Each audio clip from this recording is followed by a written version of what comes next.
Hello Surajians, class 12th M1 M2. I hope you all are okay. Yeah, same here beta, fit and fine.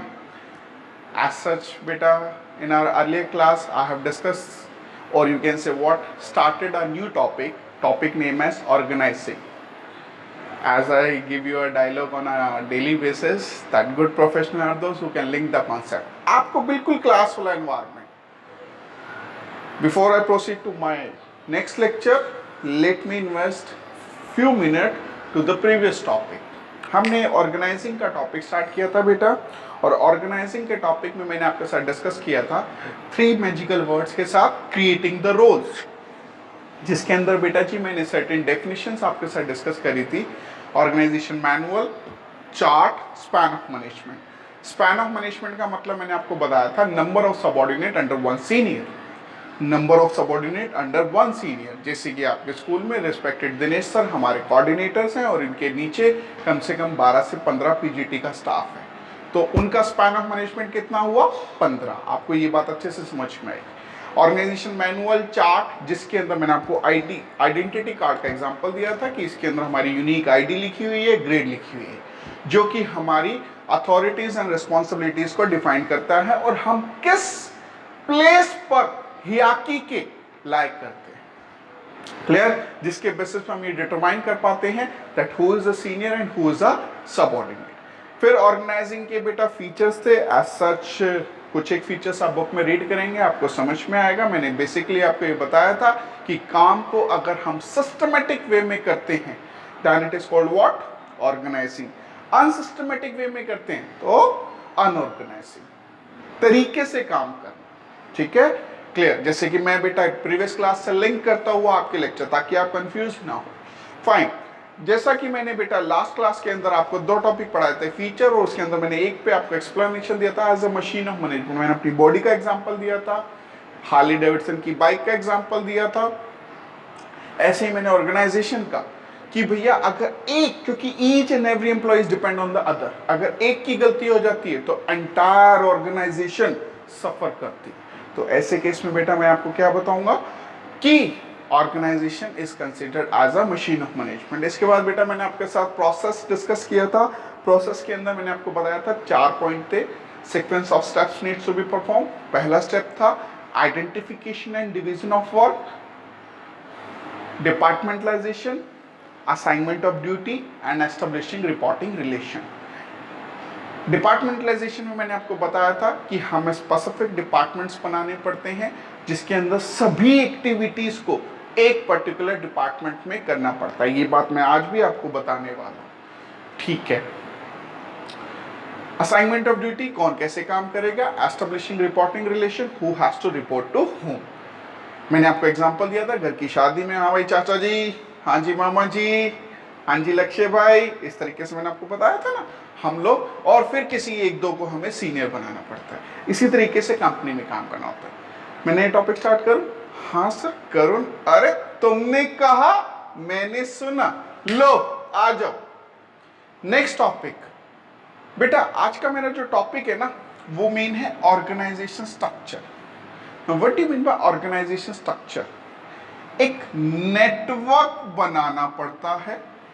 किसका? Jobs की position का. Position, who is a senior, who is a subordinate. Jobs, roles, जैसे कि ये role बना रखा है मेरा एक, उनकी responsibilities, authorities at different level हमें डिफाइन करनी पड़े. जैसे कि ये मैंने एक नेटवर्क का बनाया. बेसिकली एक स्ट्रक्चर ऑफ रिलेशनशिप डिफाइन करना होता है. And on the basis of a structure of relationship we are having a 2 organization structure: functional, divisional. functional और divisional organization structure. ठीक है, functional and a divisional. जो आज मैं आपसे डिस्कस कर रहा हूं ये बेटा फंक्शनल ऑर्गेनाइजेशन है. आप अपनी बुक के नीचे देखेंगे, जब आप इसको रीड करेंगे तो ये बेसिकली बेटा डिवीजन ऑफ वर्क में बिलीव करता है. जैसा कि आपको मैंने लास्ट क्लास में बताया था, division of work benefit of specialisation में है। मैंने आपको पहले भी ये बेटा good professional those who can link the concept, आपको ध्यान हो बेटा, हमने FW टेलर साहब की 9 टेक्निक्स पढ़ी थी, जिसके अंदर पहला बुक में देखना उसी का एक्सटेंडेड वर्जन है, functional foremanship given by FW Taylor. Foreman का मतलब था सुपरवाइजरी लेवल पे थे ना, वो क्लर्क होते थे, root clerk, speed boss, gang boss, cost clerk, बहुत सारे थे ना, उन सबके बीच में रिलेशन डिफाइंड था। उसी का एक्सटेंडेड वर्जन, उसी का एक्सटेंडेड वर्जन आज का हमारा टॉपिक है फंक्शनल ऑर्गेनाइजेशन स्ट्रक्चर। जैसे कि एक कंपनी ने स्ट्रक्चर बनाया, सबसे ऊपर बोर्ड ऑफ डायरेक्टर्स, कंपनी के बोर्ड ऑफ डायरेक्टर्स, फिर कंपनी का मैनेजिंग डायरेक्टर आता है। मैनेजिंग डायरेक्टर ने डिफरेंट एक्टिविटीज को, जैसे मैंने आपको बताया ना, identification of division of work, division of work किया, production, marketing, finance, purchase, R&D, ये डिपार्टमेंटलाइजेशन हो गया। फिर डिफरेंट एक्टिविटी, प्रोडक्शन की प्रोसेस कैसी होगी, क्वालिटी कैसे मेंटेन करेंगे, रिपेयर एंड मेंटेनेंस के लिए कौन कौन होगा, ये सब एक्टिविटी प्रोडक्शन से रिलेटेड है, इसलिए इसको इसके अंडर ला दिया। मार्केटिंग, भैया एडवर्टाइजमेंट करनी है, सेल्स करनी है, कस्टमर को सर्विसेज प्रोवाइड करनी है, मार्केटिंग के अंडर डाल दिया। फाइनेंस, कंपनी का कैपिटल स्ट्रक्चर कैसा होगा, कंपनी का फाइनेंशियल ब्लूप्रिंट किस तरीके से बनाया जाएगा, कंपनी को कितना प्रोक्यूरमेंट ऑफ फंड करना है, कितना डिसबर्समेंट ऑफ फंड करना है, सब किसके अंदर आएगा, फाइनेंस। परचेज, रॉ मटेरियल कहां से मिलेगा, इनपुट कहां से मिलेगा, जितना परचेज आया उसका रिकॉर्ड कैसे मेंटेन किया जाएगा, ये सब किसके अंदर आता है बेटा, फंक्शन। बेसिकली हमने बेटा क्या करा, मैंने जैसा कि आपको बताया, देखिए 2 ऑर्गेनाइजेशन स्ट्रक्चर है, functional organization structure, divisional organization structure. अभी मैं आपको लेक्चर किस पे दे रहा हूं, फंक्शनल। फंक्शनल बेटा on the basis of a function being performed by the individual as relating to their job position. तो फंक्शन क्या क्या है, प्रोडक्शन एक फंक्शन है, मार्केटिंग एक फंक्शनल है, फाइनेंस एक फंक्शनल है, परचेज एक फंक्शनल है। जिसको हम बोलते हैं functional area of operation. On the basis of a function we are deciding a departmental manager. Clear है? मैं ना बेटा आपको ध्यान हो, कंपनी का ना organization structure, changing in the organisation structure will consider it to be the strategy for a business। मैंने आपको टॉपिक बिजनेस एनवायरनमेंट पढ़ाया था। बिजनेस एनवायरनमेंट में भी मैंने 2 पार्ट किए थे, internal environment, external environment. Internal environment के कंपोनेंट चेक करना, उसके अंदर भी हम लोग ना ऑर्गेनाइजेशन के स्ट्रक्चर को कंसीडर करते हैं। किसको डिस्कस करते हैं? So change in the organisation structure is also gonna be the change in the strategy. यहां पे ना डुप्लीसिटी ऑफ फंक्शन नहीं होता। क्या नहीं होता? Duplicity of function. क्लियर?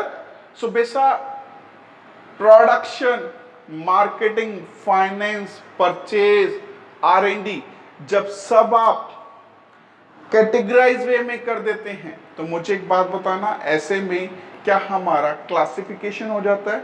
और जब क्लासिफिकेशन हो जाता है तो क्या हम इजी टू फिक्स अकाउंटेबिलिटी कर सकते हैं?